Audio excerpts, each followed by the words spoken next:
Antes de empezar con las estrategias de resolución de los ejercicios de aplicación de la semana 6, vamos a comenzar con una serie de diapositivas que de alguna manera nos van a permitir, nos van a dar la oportunidad de revisar algunos conceptos que son importantes al momento de encarar la resolución de estos ejercicios.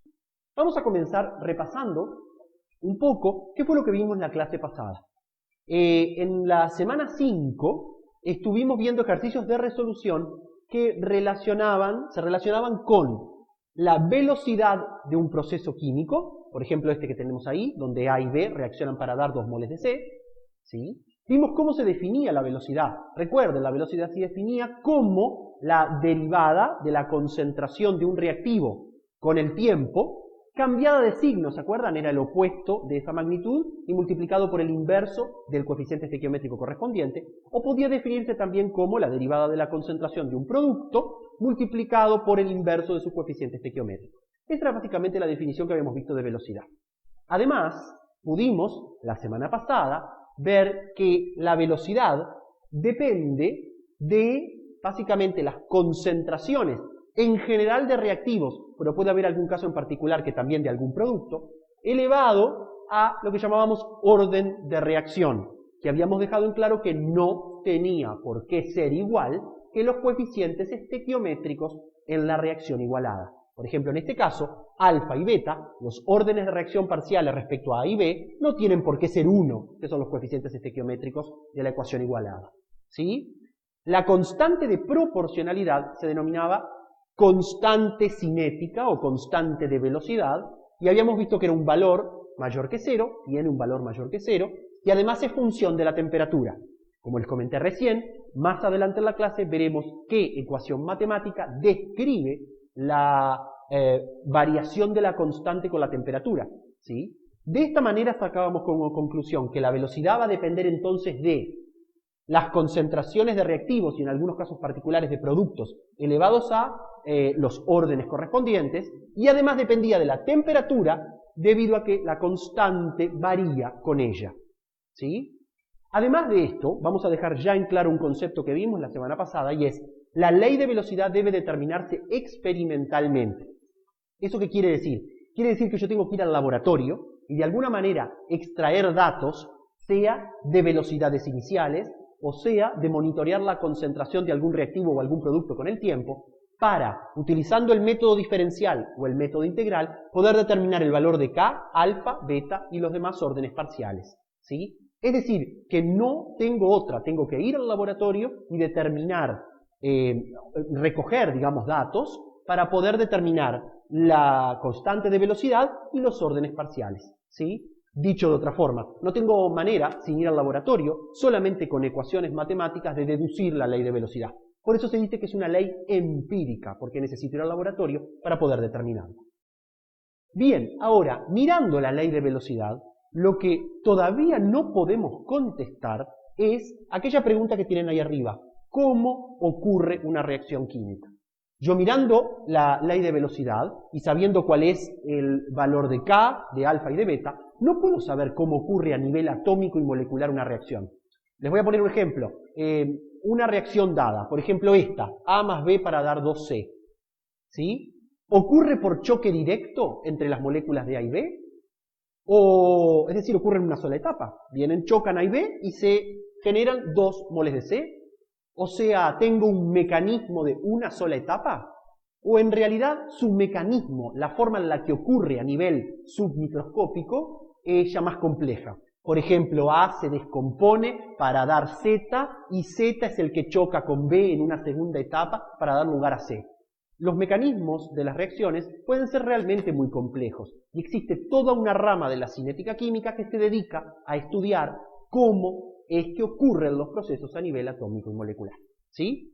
Bien, en particular, a nivel de este curso, el curso de Química General, nosotros vamos a ver una de las teorías dentro de la cinética química que nos permite determinar cómo ocurren, o nos permite, si quieren ustedes también entender, racionalizar, cómo ocurren los procesos químicos a nivel atómico y molecular, es decir, el mecanismo de las reacciones químicas, ¿sí?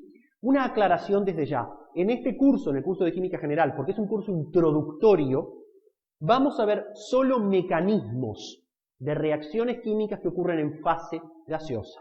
Es decir, vamos a estar trabajando siempre con reactivos y productos en fase gaseosa, en una misma fase gaseosa.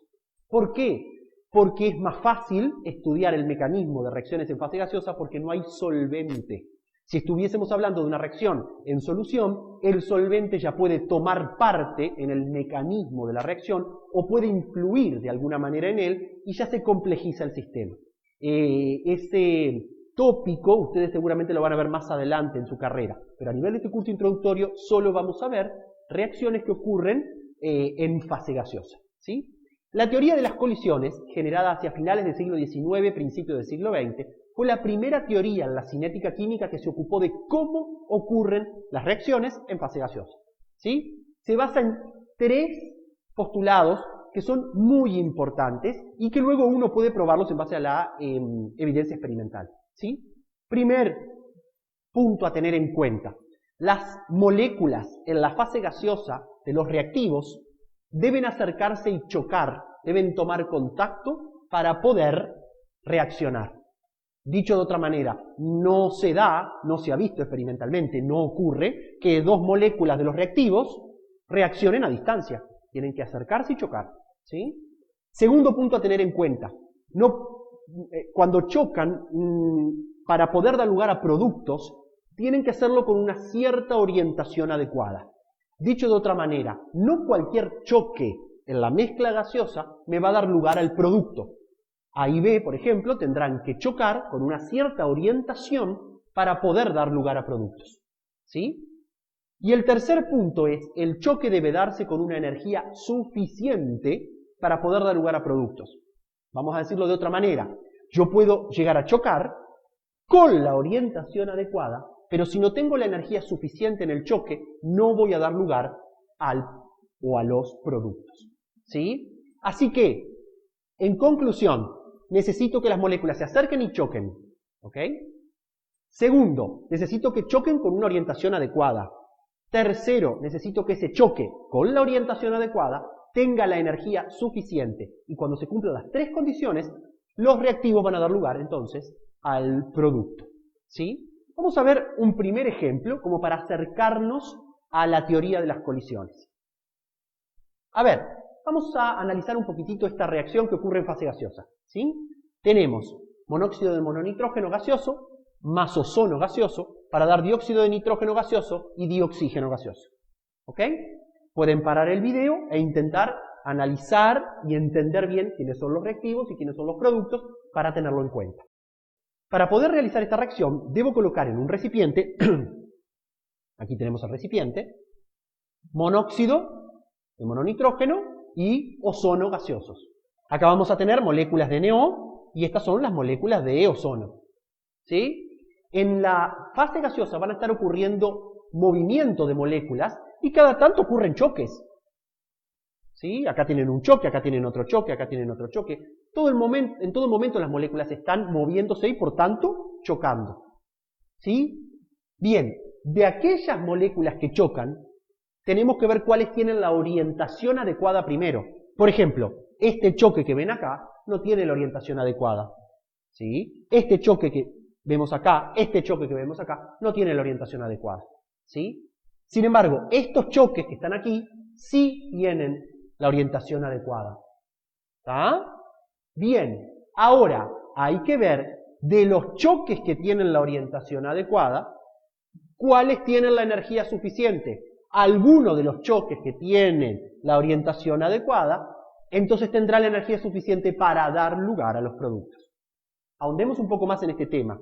A ver, por ejemplo, si viene una molécula de NO y choca con una molécula de ozono, en esta orientación, la colisión es no efectiva. Eso quiere decir que la colisión no tiene la orientación adecuada como para poder dar lugar a los productos.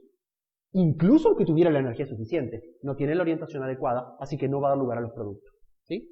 Este choque que está acá sí tiene la orientación adecuada. Por tanto, si tiene la energía suficiente las moléculas que chocan, dará lugar a los productos como ven ahí, ¿sí? ¿Cómo puedo darme cuenta si la orientación es adecuada o no? Esa es una muy buena pregunta. Si nos fijamos en este caso, ¿sí?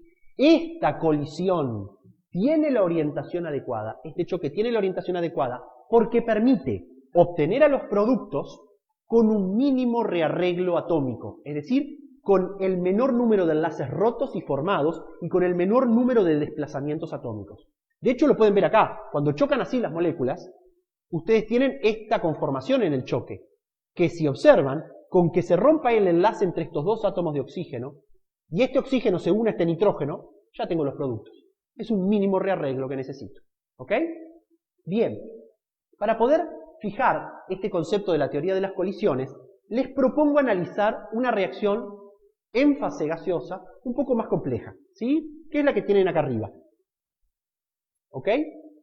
Tenemos entonces monóxido de dinitrógeno, tenemos monóxido de mononitrógeno como reactivos para dar dinitrógeno y dióxido de nitrógeno. ¿Sí?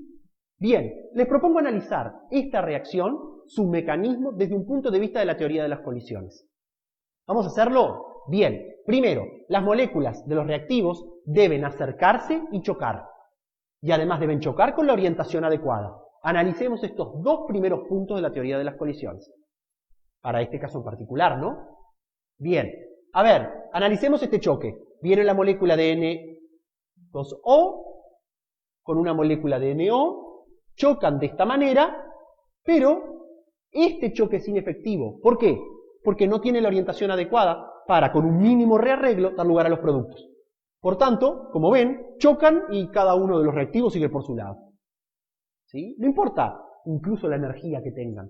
Como no tienen la orientación adecuada, no van a dar lugar a productos. Con este choque pasa igual.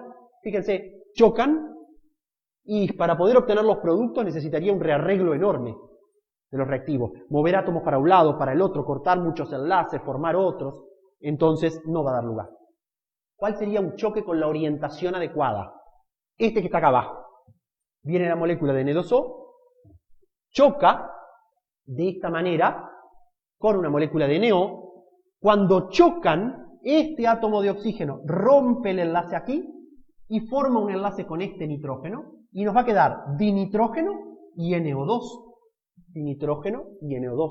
O sea que voy a poder tener con un pequeño rearreglo de ese átomo de oxígeno, rompiendo un enlace y formando otro, los productos. ¿Ok? Por supuesto que acá estoy viendo el acercamiento, choque y la orientación adecuada. Pero si estas moléculas, aunque tengan la orientación adecuada, no tienen la energía suficiente, entonces, aunque choquen, no van a dar lugar a los productos. Para eso, analicemos entonces la energía, el concepto de energía suficiente. ¿Sí? A ver, para que los reactivos puedan dar lugar a los productos, necesito que choquen con la orientación adecuada, pero además que tengan la energía suficiente. ¿Sí? Bien. ¿Qué sería esto de tener la energía suficiente? Acá tenemos la energía, ¿sí?, de mi sistema versus la coordenada de reacción. ¿Qué es la coordenada de reacción? Es un eje que me da el avance de la reacción. A medida que me muevo hacia allá, voy avanzando en la reacción que tenemos acá arriba, en reactivos que se convierten a productos. Como ven, tenemos esta energía para los reactivos y a medida que chocan, va aumentando en energía el sistema porque estoy rearreglando los átomos para llegar al producto, ¿verdad? ¿Sí? Observen que los reactivos deben remontar esta barrera para generar lo que se llama estado de transición o complejo activado, que lo tenemos en la diapositiva anterior. Estado de transición o complejo activado, así es como se llama el punto en el cual están chocando las moléculas y se están rearreglando los átomos y los enlaces para dar lugar a los productos. ¿Sí? Observen que ese estado de transición está acá arriba, por tanto los reactivos deben aumentar en energía a medida que chocan para luego bajar y dar lugar a los productos. A esta energía necesaria para llegar al estado de transición o complejo activado se le denomina energía de activación. Como ven, los reactivos deben superar la barrera o energía de activación para poder dar lugar a los productos. Es esta energía mínima que tienen que tener las moléculas de reactivos al chocar para poder superar la barrera y entonces si chocan con la orientación adecuada, dar lugar a productos. Por supuesto, yo me podría definir una energía de activación hacia el otro lado, porque los productos también pueden dar lugar a los reactivos.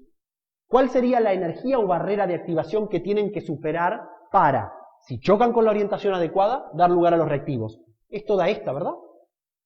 ¿Sí? A la energía de activación de la reacción directa se le llama energía de activación directa. Y a la energía de activación de la reacción inversa se le llama energía de activación reversa o inversa. Observen algo interesante, y es que si yo resto la energía de activación directa y la energía de activación reversa, esto menos esto, lo que me da es esta diferencia energética, ¿no? Me da el delta E del proceso, ¿sí? ¿Por qué acá dice delta H? Esto lo van a encontrar muy frecuentemente, porque para la gran mayoría de las reacciones, este delta E es similar numéricamente al delta H.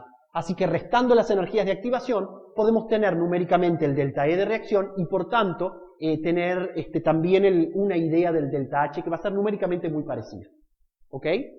Bien, vamos a poner un ejemplo para esta reacción en particular. ¿Sí?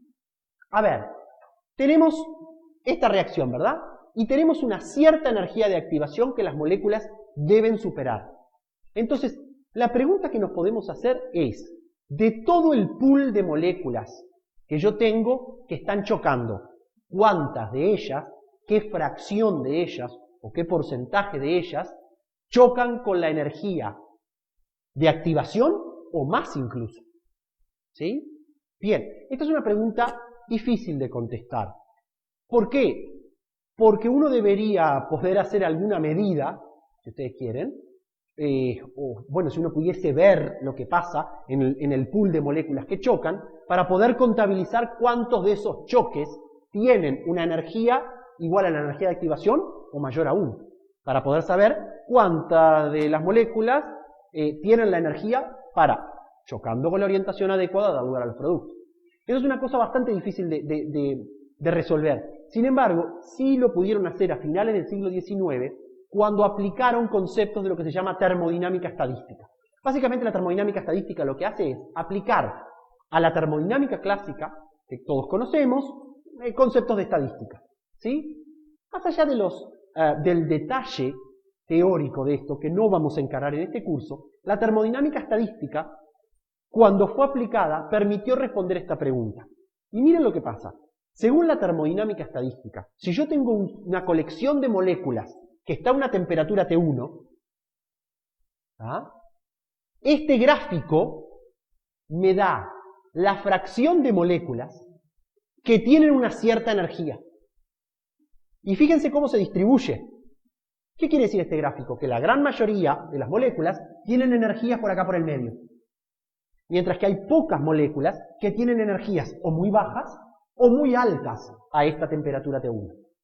Está bastante interesante esto, ¿no? ¿Por qué? Porque si yo calculo el área bajo la curva desde la energía de activación hacia energías mayores, esta área me da qué fracción de moléculas tiene la energía suficiente como para, chocando con la orientación adecuada, dar lugar a productos. ¿Sí? Bárbaro. La pregunta que nos podemos hacer entonces es, ¿qué pasará con esta fracción de moléculas que chocan con la energía suficiente para dar lugar a productos si yo cambio la temperatura? Eso es muy importante, por dos aspectos. Primero, si yo cambio la temperatura, cambio la energía cinética de las moléculas y por tanto me va a cambiar la fracción de moléculas que chocan con energía suficiente para dar lugar a los productos.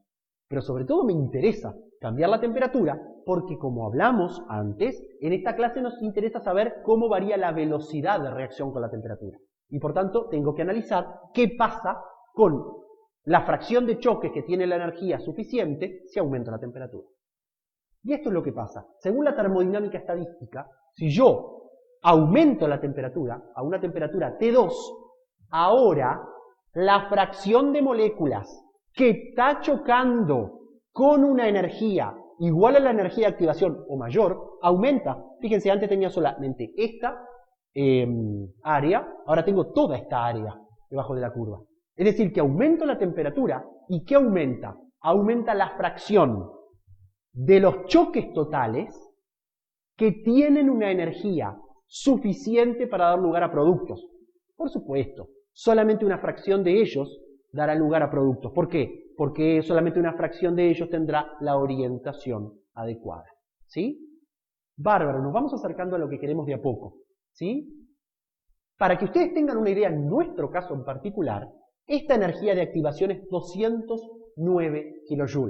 ¿Qué quiere decir? Que de todos mis choques, solamente una fracción, estos, tendrán a temperatura T2 una energía 209 kJ por mol o mayor. Y solo una fracción de estos tendrá la orientación adecuada y dará lugar a los productos. ¿Ah? Bien, sacamos nuestra primera conclusión.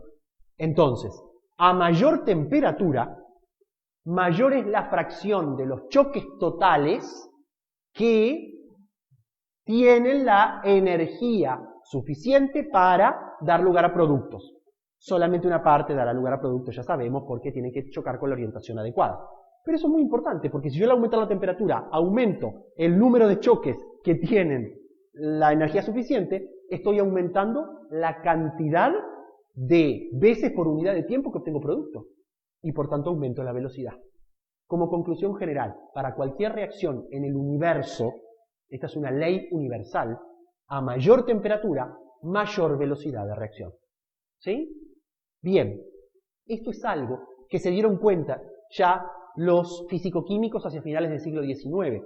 De hecho, quien logró analizar cómo varía la velocidad con la temperatura fue este señor de aquí, ¿sí? Svante Arrhenius, un sueco, físico-químico por naturaleza, que en 1889 logró determinar la ecuación matemática que describe cómo la velocidad de reacción cambia con la temperatura. ¿Sí? La velocidad de reacción cambia con la temperatura de esta manera. ¿Por qué? Porque la constante de velocidad cambia con la temperatura. Fíjense que la constante de velocidad según Arrhenius es igual a una constante A llamada factor de frecuencia o factor preexponencial de Arrhenius, multiplicado por una exponencial de, en el exponente tiene menos E sub A, que sería la energía de activación. ¿Recuerdan? La energía de activación, o sea, la barrera. E sub A, que los reactivos deben superar, ¿verdad? Así que allí aparece E sub A, dividido RT, siendo R la constante de los gases, y T la temperatura en Kelvin. Observen que al aumentar la temperatura, el exponente se hace menor, y como es E a la menos algo, entonces esto se hace mayor. La constante aumenta al aumentar la temperatura. Y si la constante de velocidad aumenta, aumenta la velocidad. ¿Sí? Recuerden, constante de velocidad aumenta, aumenta la velocidad. ¿Sí? Observen que la energía de activación aparece aquí.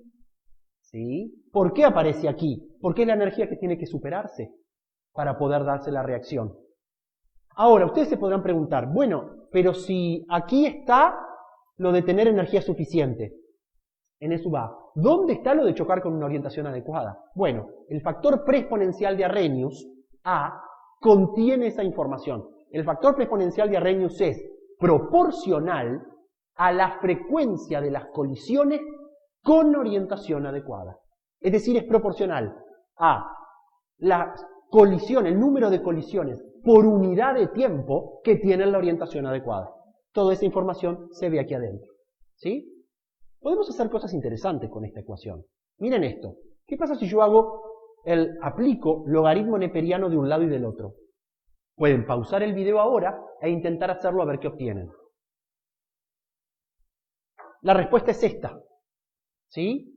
El logaritmo neperiano de K, la constante de velocidad, es igual al logaritmo neperiano del factor exponencial de Arrhenius, menos E sub A sobre RT. Y observen algo súper interesante.